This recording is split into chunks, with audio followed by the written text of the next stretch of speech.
নমস্কার বন্ধুরা, ফ্যামিলি ব্লগসে তোমাদের সকলকে অনেক স্বাগত জানাচ্ছি। অনেক ভালোবাসা দিয়ে ভিডিওটা শুরু করছি।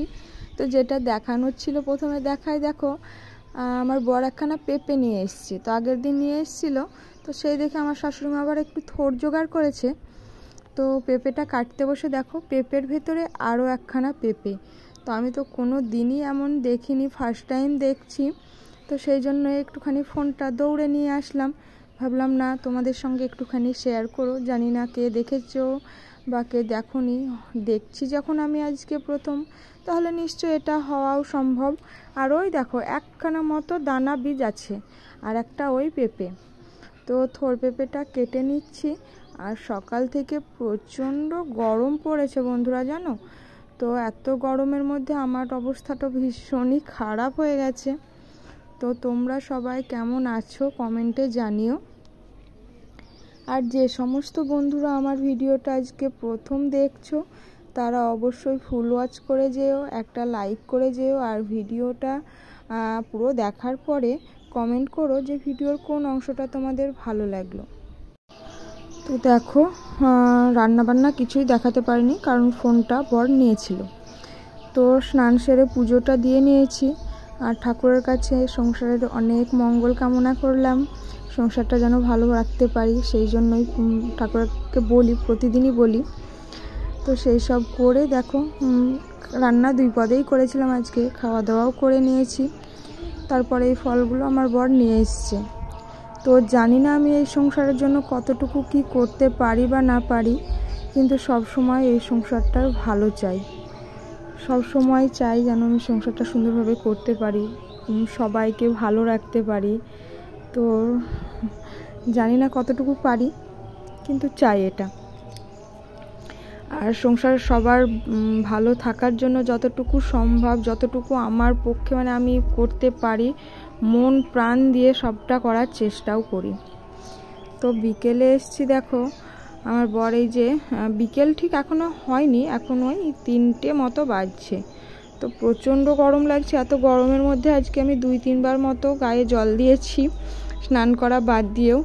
দেখা যাক সারাদিনে আর কতবার হয় এমন। তো দেখো আমার বর আবার বিরিয়ানি নিয়ে এসছে বউকে ভালোবেসে, বউ বাচ্চা খাবে বলে। তো বউ বাচ্চা তো আর খাওয়া হলো না, কারণ কালকে মানে ভিডিওটা যেহেতু আমি এডিট করছি তাই বলছি।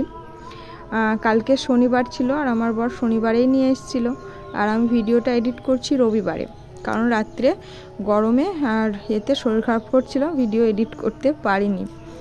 তো আমি বললাম তুমি খেয়ে নাও আর পাপাকে দাও, আর পাপার তো পুরোটা খাবে না, তো একটু তুলে রাখবে, পরে আবার হয়তো খাবে, তাই না। তো দেখো এই যে স্যালাড ট্যালাড সবই দিয়েছে। আর বিরিয়ানি দেখে মানে খাবার যদি খাওয়া না হয় না, তাহলে কিন্তু লোভটাও যায় না। মানে খাবার তো মানুষের ইচ্ছে করে বলো খেতে, বিরিয়ানি টিরিয়ানি জিনিসগুলো তো ভীষণই ভালোবাসি খেতে, খেতে ইচ্ছেও করে, কিন্তু যেহেতু খেতে পাবো না তাই ইচ্ছেটাও আর করছে না। তারপরে দেখো চলে এসেছি রাত্রিবেলায়, এখন রাত্রি হয়ে গেছে। আর তখন ওদেরকে খাবার দিয়ে আবার একবার গায়ে জল দিয়েছিলাম, গরমে থাকতে পারছি না। এখন বানাচ্ছি হচ্ছে ক্ষীর বানাচ্ছি আর রুটি বানাবো।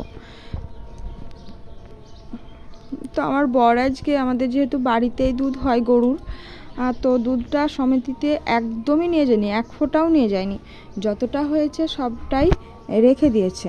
সবটাই নাকি ক্ষীর করে দিতে হবে, একটু বেশি বেশি করেই ক্ষীর খাবে। তো যেমন বলা তেমন কাজ, ক্ষীর বানাচ্ছি। আর তোমরা আমাকে দেখে নিশ্চয়ই বুঝতেই পারছো গরমে আমার কি অবস্থা। তবে একটা কথা কি জানো, খাবার জিনিস করতে না আমি কখনো অলসতা করি না। খাবার জন্যই তো সব, যে মানুষটা এত করছে আমাদের জন্য, সে যদি বলে কিছু এটা বানিয়ে দাও ওটা বানিয়ে দাও খাবো, সে ব্যাপারে আমি কোনো সময় কোনো রকম গাফিলতি আমি কিন্তু করি না। যদি সেটা সময় মতো করতে না পারি, করতে দেরি হয়ে যায়, তবে আমার মানে মনের মধ্যে যে অশান্তি চলে কি বলবো তোমাদের। আমার ছেলে আর আমার বর মানে আমরা মেয়েরা তো এটা ইচ্ছে করছে ওটা ইচ্ছে করছে করিই না, সত্যি কথা বলছি তোমাদেরকে।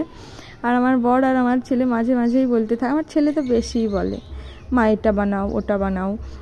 তো যখন যেটা বলে তখন সেটা বানিয়েও দিই আমি, আর প্রদ্যুৎ সবসময় সেটা এনেও দেয়। যদি বলি যে মানে খাবার জিনিস যখনই বলবো এটা ওটা এনে দাও, কোনো সমস্যা নাই, এনে দেবে। কিন্তু ওই রাস্তা দিয়ে যখন এটা ওটা যায় না ফেরিওয়ালা বা কিছু, ওই কিনতে গেলেই তখন ওর সমস্যা। হ্যাঁ, তোমাদের কিনেই হয় না, এটা কেনো ওটা কেনো, তো বলো মেয়েরা তো একটু কেনাকাটা করবেই, তাই না?